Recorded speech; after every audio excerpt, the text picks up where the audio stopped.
Okay.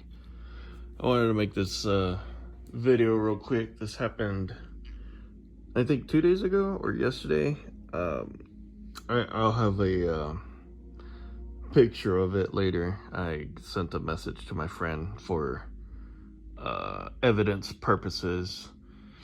So even if I don't get it right on the video, I will have picture evidence. So right now, still offline. Still very much in pain. That's why I haven't uploaded, and I feel very weak, and it's gonna get a hell of a lot worse. But I wanted to do this because I can no longer play this game, which is exactly what I expected. This is a plus game. I do not own this plus game. What I do own is the game next to it. And I'm just letting you know, the games that I own are mine.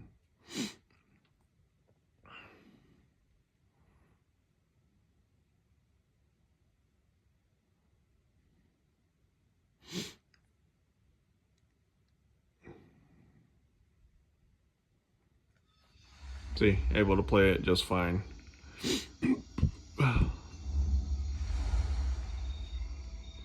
So any game that's on a plus, I can no longer play, which is good. It's good evidence for me. So let's go to another plus game. What else do I have? Looking for the plus sign.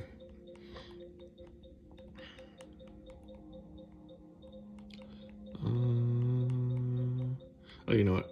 I know exactly another game. Let's go down here. Yeah. See, can't play it. Perfect. That's exactly what I needed.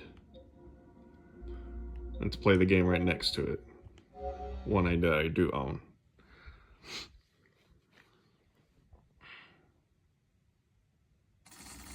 See, I own the game.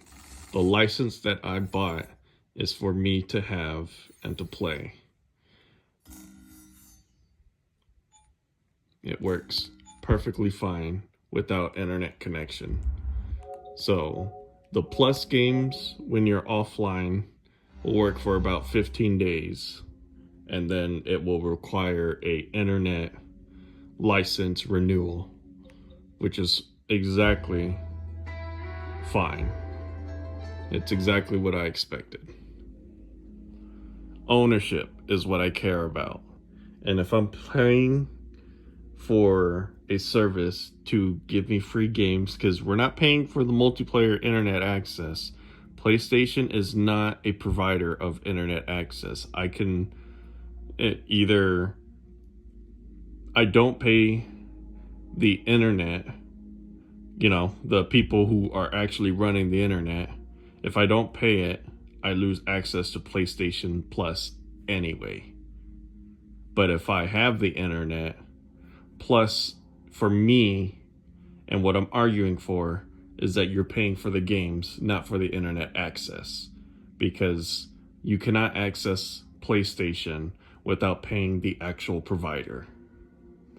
So to me, you're paying the plus for the games that they offer, not the multiplayer, because they have created their own section of the internet to lock off, but they cannot, the people who are on PlayStation cannot access PlayStation without actually paying for the provider.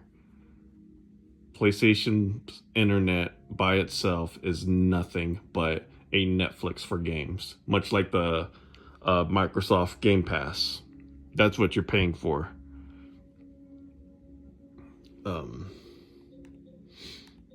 So yes, we still own games. So for now, until I reach day 30, I will still be remaining offline, and I will continue to be playing all these awesome single player games that I've been playing. But I can't wait to get back on the internet, because goddamn, I do miss talking to my friends on the online. I miss interactions with other people, and of course, I'm missing out on Marvel Rivals. So I want to experience all that. It's gonna be great. So, last time I'll say this: we own the license. Yes, they are providing a license for us to play as, but once we pay that license, we are agreed upon that this is not for rent. We own the license. We do not own the IP. We know we don't own the IP. There is a reason why we have laws protecting IP infringements. This has nothing to do with infringements because I paid the provider of the license money so I can play the game. If they want to switch it up to where they say that no, you're renting, it's not a temporary license, we are renting, then not only do they owe, for me by myself, tens of thousands of dollars, because I buy a lot of games, or anything that we bought from January 1st of 2025 and back, they have to keep any game that has came out that is single player and that we bought. Those games are forever kept, and then they can switch the contract or the terms of service to where they will put in the label, we are renting, we are not purchasing, we are not owning, we are renting. And then the argument next will be, well, then games need to drop in price.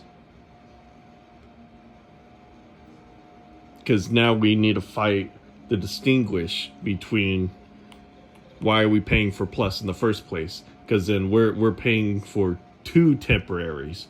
We're paying a single temporary, and then games where we have a collection that are temporary.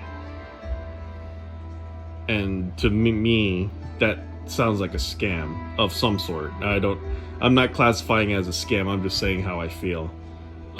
This will not be part of my main argument, but we would need to distinguish between why are we paying for Plus versus paying for a single game, because Plus is only $100 and we get, well, I say only $100.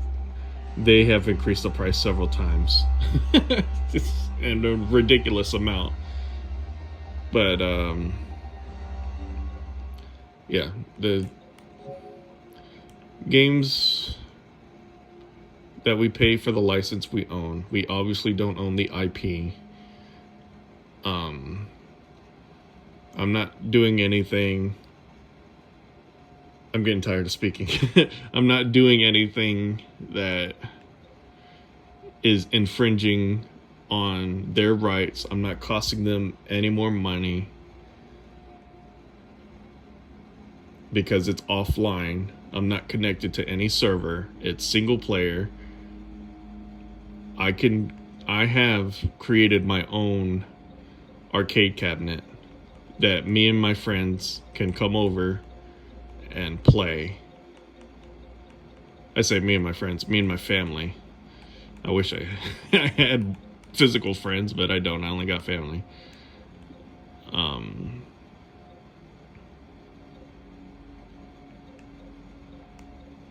Yeah, we own this shit.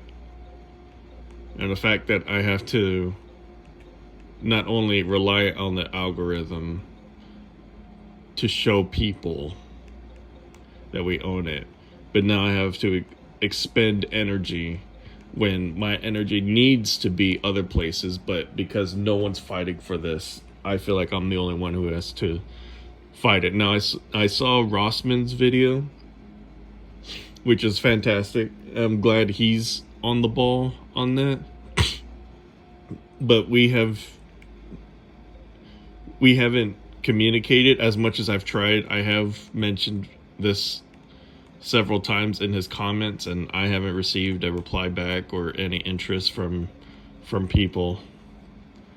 So I am, as far as I'm aware, by myself in this fight.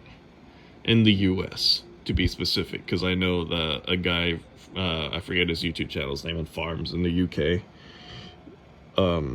He's fighting for consumer rights on a separate lawsuit, but it will have no bearing on the UK. I mean, on the US. Yeah. So any Plus games I don't own, which is a real shame, because I have. I didn't mean to do this, but where's it at? No, it's T's. Oh, my time splitter games are pluses. Oh, I want to play these so bad, but I can't. I'm so sad. But I can play through though, because I actually bought that. Yeah.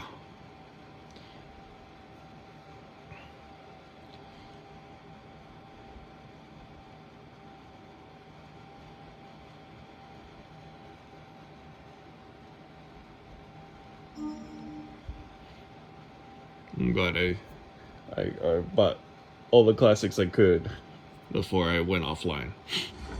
Because no matter what happens with the lawsuit, if this system continues to work offline, I'm never plugging it back to the internet, because I do not trust companies. My computer's already offline with the games that I want, which I want a lot more, but too bad. I don't accept Steam's terms of service.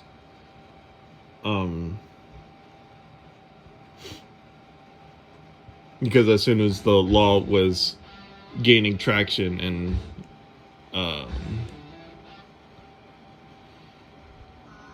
was in the news cycle,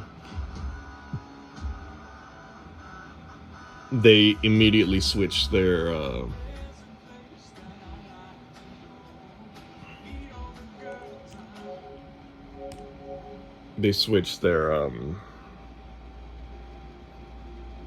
their TOS to say that we are paying for a license, and I know what they actually mean, and that we don't own the games that we buy on Steam.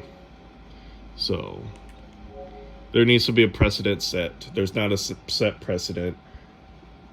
As far as I'm aware, GOG Games is the only platform that you should trust with your games as of this moment, because companies are trying to stop us from owning anything, and I'm gonna fight back.